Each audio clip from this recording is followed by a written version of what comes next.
आह, आओ महाराज जी, आओ, दंडवत, दंड, जय जय श्री राधे, जय जय श्री राधे। अब राधा गिरधर हो गए। जी महाराज जी। सब परिकर तो महाराज जी आकर के वहाँ सुख प्रदान कर गए।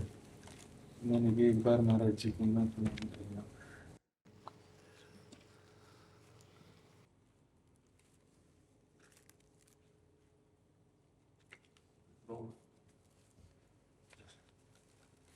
हाँ, राधा गिरधर लाल गिरधर, आओ, राधा गिरधर।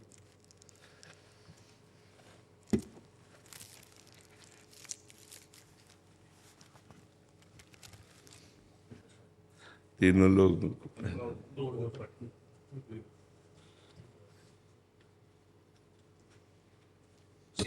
लाल जी तो महाराज जी श्री जी सहित ही हैं। तो पूरी जो ब्यावला की जो पूरी प्रक्रिया भई, वो घर के हमारे सेवाएं श्री राधा माधव प्रभु हैं। पिताजी महाराज के गुरुदेव के सेवा के ठाकुर जी, तो उनकी पूरी जो व्यवस्था थी, तो जयमाल की, फेरान की, हल्दी की, मेहंदी की, रंगमहल की, वो सब सेहरा हाँ किसके बंधा? वो उन्हीं के बंधो। अच्छा, युगल। हाँ युगल। हाँ, ठाकुर जी मध्य में विराजते, प्रक्रिया युगल की। हाँ, पूर्ण मूर्ति। इन्हीं में चित्त जोड़ना है, बस चित्त को। सबसे ज्यादा ठाकुर जी को जो पसंद है वो अपनापन पसंद है, प्रियता। भजन क्रिया उसका फल है, तपस्या उसका फल है, सब अलग अलग है, लेकिन एक अपनापन हम महान भक्तों में देखा गया, बड़े भक्तों में देखा गया, प्रियता। मेरे ठाकुर, बस वो जहाँ भावता उठा वो ठाकुर जी तक पहुंच गया, और वही ठाकुर जी को आकर्षित करता है। भावोत्सवेन भजताम रस कामधेनुम तम राधिका चरण रेणु महामिस्मरामी। जो हमारा भावोत्सव उठता है, जैसे मेरे गिरधर का ब्याह हो रहा है, ये जो भावोत्सव उठ रहा है, इसी में प्रेम छुपा हुआ है, इसी में आसक्ति छुपी हुई है, मेरे ठाकुर का हो रहा है।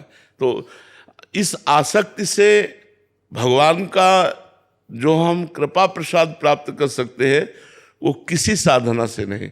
इसीलिए ऐसे भक्तों को रसिक संज्ञा दी गई, जो साधना क्रिया, तपस्या क्रिया आदि आदि से बिल्कुल दूर है। रसिक तबहि पहचानिए जाके यह रस रीति, छिन छिन ही में उपजे लाल लाडली प्रीति। प्रतिक्षण वर्धमान नवीन नवीन प्रेम। जैसे हमारे प्यारी जी और प्यारे जी का सब कुछ नया ही रहता है, प्रतिपल नए रहते हैं। इसीलिए नवल किशोरी और नवल किशोर है। नयो नेह नव रंग नयो रस, नवल श्याम वृषभानु किशोरी। नौ पीताम्बर नवल चूनरी, नई नई बूंदन भींजत गोरी। नव वृंदावन हरित मनोहर, नव चातक बोलत मोर मोरी। नव मुरली जो मल्हार नई गति, श्रवण सुनत आए घन घोरी। नव भूषण नव मुकुट विराजत, नई नई उरप लेत थोरी थोरी। जय श्री हरिवंश आशीष देत मुख, चिर जीव भूतल या जोरी। अपने नवीन युगल सरकार का नवीन वृंदावन, नवीन वैभव देखकर हित सजनी जी के हृदय में आनंद नहीं फूला। इतना आनंद समा नहीं रहा है, इतना आनंद कि वो आशीष दे रहे, चिर जीवो भूतल यह जोरी। अपनापन, अपनापन। उसी बात को प्रमाणित करने के लिए अपने जनों के लिए करें, रहो को काहू मन ही दिए, मेरे प्राणनाथ श्री श्यामा शपथ करो तृण छिए। रहो को काहू मन ही दिए। जो श्यामाजू के चरणों की प्रियता है, उससे लालजू बिक जाते हैं, और जो लालजू के चरणों की प्रीता है, इससे श्यामाजू का कृपा प्रसाद प्राप्त होता है।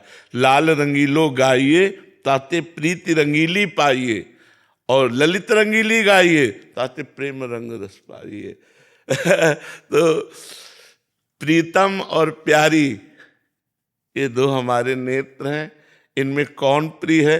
कहा नहीं जा सकता, क्योंकि दो देखने में दृष्टि एक है। ऐसे ही हमारे प्यारी जू एक है। श्री हरिवंश सुरीत सुनाऊं, श्यामा श्याम एक संगाऊं, छिनिक कबहु न अंतर होई, प्राण सु एक देह है दोई, राधा संग बिना नहीं श्याम, श्याम बिना नहीं राधा। ये रह ही नहीं सकते। ये एक ही संग है। अगर वो श्री कृष्ण बपू में केवल दिखाई दे रहे तो प्रियाजू विराजमान है, अगर प्रियाजू दिखाई दे रही तो लालजू विराजमान है। ये रह न सकत, एक पल के लिए भी अंतर में नहीं रह सकते, ये एक ही है। तो वो बड़ी कृपा होती है जब हमारे हृदय में इनके सुख की चाह प्रकट होती है। इनसे अपने सुख की चाह करने वाले तो लाखों भक्त हैं जो धन्यवाद के पात्र हैं, लेकिन इनके सुख की चाह ये बहुत बड़ी बात है, और ये अपनेपन में होती है। अपने लालजू को आज ये हार पहनाना, अपने लालजू को पोशाक, आज लालजू को ये भोग पवाना है, आज प्यारी जी को ये, बस यही भाव मगन रहे ना तो इस सीधे श्री जी की सेवा प्राप्त होती, सीधे लालजू की सेवा प्राप्त होती। सेवा प्राप्त होना कठिन है, कल्याण हो जाना, मोक्ष हो जाना, ये तो सब प्रभु देते रहते हैं। अपने श्री अंग की सेवा उसी को देते हैं जो बिल्कुल अपनापन, मतलब प्राणों से भी अपनापन नहीं, प्राणों से भी उतना अपनापन नहीं। अगर मांगे जाए तो एक क्षण में प्राण दे दे, हाँ, लेकिन वो हमारे प्राणनाथ हैं, हमारे प्राणों के प्राण हैं। इतना प्यार हो जाए, प्रभु से प्यार होना कठिन बात है, प्रभु से प्यार हो जाए। वो प्यार के लिए ही ये अर्चा विग्रह रूप धारण किए हुए, नहीं तो हम कैसे प्यार कर पाए, क्योंकि वो अव्यक्त हैं। तो अर्चा विग्रह में इतनी आसक्ति हो जाए हमारी कि उठते बैठते चलते, इस समय लालजू हमारे क्या पाएंगे, इस समय लालजू को हमें क्या पहनाना है, इस समय लाल, वो अंदर चलता रहे। कहीं भी जा रहे हैं, कोई भी अच्छी चीज़ देखिए, ये लालजू के लिए ठीक रहेगी, ये हमारा चिंतन उनके प्रति बन जाए, बस ये खास बात है। प्रियता हो जाए, अपनापन हो जाए। बहुत कृपा है श्री जी की आपके ऊपर। कृपा पात्र तो है ही, खूब निरंतर बस ऐसे रति करते रहिए, और भगवान की चर्चा गान करते हुए कभी कोई आशा मत रखे, जो प्रभु दे दे, जैसे प्रभु रखे, बस भगवान की चर्चा भगवान की प्रसन्नता के लिए गाइए, तो ये जीवन प्रेममय हो जाएगा। श्री पूज्य रामचंद्र डोंगरे जी केवल भगवान की चर्चा, भगवान के लिए अपने लालजू को सामने रखते तो आंसुओं की माला पहनाते रहते थे, अश्रु चलता रहता, भगवान की चर्चा। जीवन धन्य ही है। अर्थ तो कितना लोगों के बैंकों में जमा है, कितना घरों में जमा, उसका कोई महत्व नहीं, अर्थ कोई महत्व ही नहीं रखता। भगवान के सामने अर्थ कोई महत्व नहीं रखता। आज भगवान की कथा को गौड़ और अर्थ को मुख्य माना जाता है, नहीं, भगवान की कथा को मुख्य, अर्थ तो गौड़ वस्तु है, तो पीछे आपके दास की तरह डोलेगी। जो वैभव ऐश्वर्य है वो तो दास है, भगवान के चरणों की सेवा में जब आप हो तो आपकी सेवा में लगे रहेगा। तो अर्थ की प्रधानता न रखते हुए भगवान की अद्भुत महिमा का गान करते हुए स्वयं उसमें प्रफुल्लित होते हुए हमारा जीवन व्यतीत हो, यही गिरधर लाल से प्रार्थना है कि उन्हीं में आसक्ति हो, उन्हीं का चिंतन हो, उन्हीं का गान हो, और उन्हीं में हमारा शयन हो जाए। जो आखिरी चिर शयन है वो उन्हीं के चिंतन में हो जाए, तो हमारा जीवन सार्थक हो गया। क्या सेवा करें आपकी? नहीं महाराज जी, बस बाबा से बात हुई, मैं तो बहुत दिन से तड़प रहा हूँ, मैंने कि महाराज जी के दर्शन करने हैं मुझको, तो बस अभी कथा के लिए निकल रहा हूँ। अब लाल जी, अब राधा गिरधर लाल जी आवेंगे, पहले तो गिरधर लाल जी पधारे, तो जब लाल जी आवेंगे तो अब हम भी चतुर्भुज है गए, तो नहीं, ठीक है जी की महाराज जी हर वर्ष हम पर्ची डालें ठाकुर जी के आगे कि अगला उत्सव कहाँ कराएंगे, तो 4 स्थानों के नाम रखते हैं। तो गत वर्ष नाथद्वारा में था, तो भाव था कि गोवर्धन, वृंदावन, बरसानो या फिर एक बाहर को स्थान रखो कहीं को। तो मन में भाव आयो कि अगर बरसाने की पर्ची आ गई तो ठाकुर जी के आगे डालें, जो सबसे समीप जावे वो को माने कि ये ठाकुर जी आज्ञा कर रहे हैं। तो मैंने कि अगर बरसानो आयो तो समझ जाएंगे कि ठाकुर जी को ब्याहुला होना। तो नाथ द्वारा में जब पर्ची डाली तो जो सबसे समीप गई तो उठाई तो श्री बरसाना धाम, तो ठाकुर जी बोले ब्याह हुए। लेकिन महाराज जी बीच वर्ष में ही ठाकुर जी बोले कि पहले ब्याह मेरो होएगो, मतलब मेरो ब्याह करवे से पहले तू एक सेवा बारी लिया। अकेलो मेरो ब्याह करेगो तो फिर कैसे अकेलो संभालेगो। जी तो बीच में योजना ऐसी बनाई कि पहले दास को हैगो और 1 महीना में ठाकुर जी को हैगो।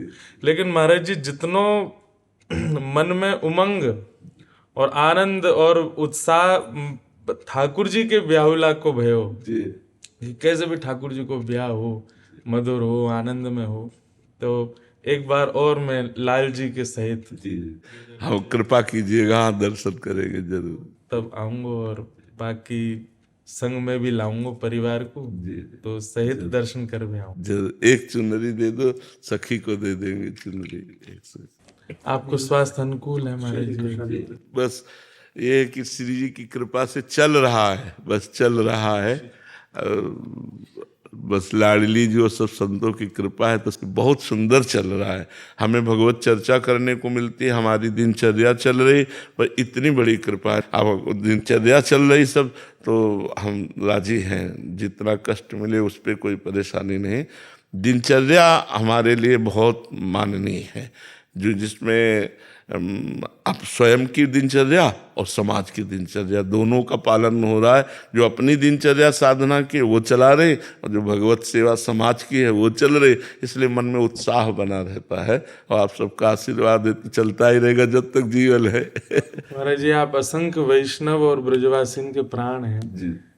और श्री जी है सके महाराज जी कि हम सबन के ही कोई अपराध रहते होंगे ऐसे? नहीं नहीं नहीं नहीं, नहीं। के अपराधन को श्री जी सोचें कि ये तो बालक हैं, ये कहाँ सहन कर पाएंगे, तो संभवतः आपको सहन करने को पड़े, पर श्री जी ऐसे अनुग्रह करें कि आप बिल्कुल स्वस्थ रह जाएं, कोई आपको। मन से बहुत स्वस्थ है, श्री जी की बहुत कृपा है, मन से बहुत स्वस्थ है, हर समय आनंद मतलब उनकी चरण रज का बना रहता है, इसलिए तन का प्रभाव नहीं पड़ता। नहीं, तन का प्रभाव अगर पड़ जाए तो सैया से उठने लायक नहीं है।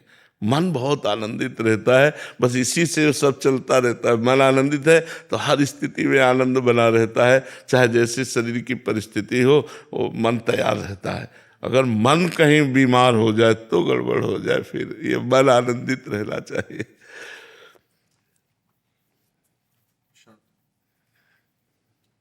दोबारा मुंह दिखाई में फिर देना। धन्यवाद।